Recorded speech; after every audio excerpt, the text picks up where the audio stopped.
Insperity presents the Small Business Advocate Show with Jim Blasingame, brought to you by FedEx, CareerBuilder.com, and Palo Alto Software. This is a copyrighted production of Small Business Network, Inc., all rights reserved.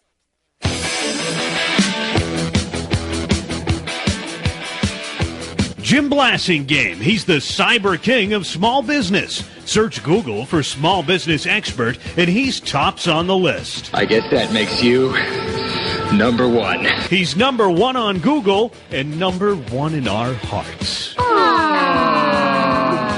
He's Jim Blasingame, the small business advocate. Welcome back, 34 after the hour. Thank you very much for joining me. Thanks for being part of my day. My pleasure to continue to be with you, especially when I get a chance to reintroduce you to our good friend Mike Stewart. Mike's a longtime Brain Trust member, the author of Close More Sales, one of the top salesmanship experts on the planet. And he and his company, Mike Stewart Seminars, works tirelessly with folks like you and me to help us get the most out of whatever we have out there in front of us when we call on customers. Mike Stewart, welcome back to the show. Thanks, Jim. It's always great to be back with you and your audience. Good to have you back as always.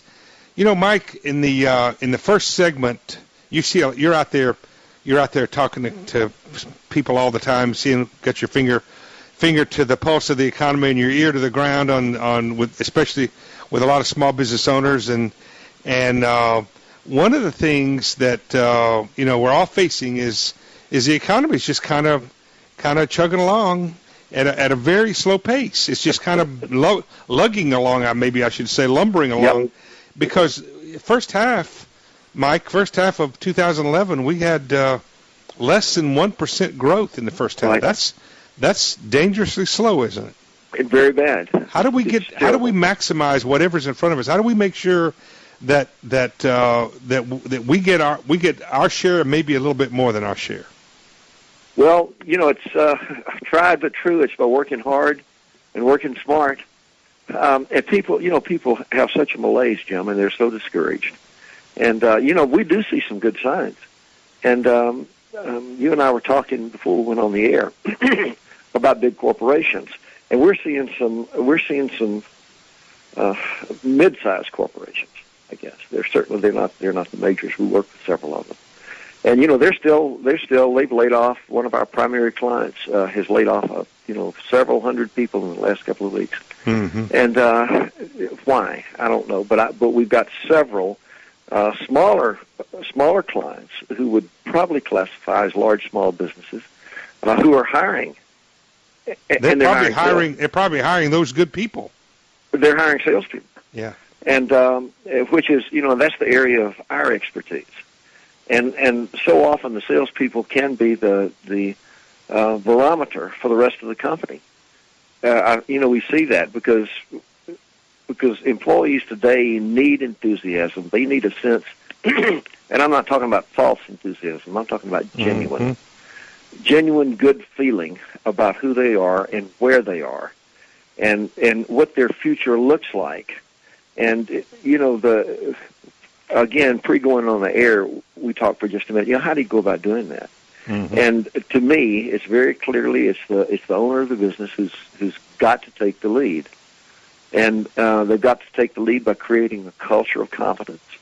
And to me, that in large measure revolves around sales, because nothing is as inspirational to the regular employees, other employees, we're all regular employees, but to the employees who are not in sales, but the people with the boots on the ground, the people in marketing, the people in production, the people in maintenance, the people in administration, all those people, then to see some fire in the belly and see some positive things happen. And when the sales force is fired up and they're producing, they can be a bellwether for the rest of the company. It ripples through the whole culture, doesn't it? It really does. And it can come from. I guess it can come from most anywhere. But of course, we focus on sales, and we see the impact that a strong sales effort can have throughout the company. And that leadership's got to come. That leadership's got to come from somewhere. Right. Well, I agree with you, Mike, and And the thing we have to remember is that somebody's buying something from somebody somewhere right now that you sell. That's right. It might as well be you. And if we're going to grow our businesses, and it's kind of hard to talk about growth when the economy is languishing, but Mike, if we're going to stay, I'm planning on being in business a year from now, aren't you? That means I got to sell something.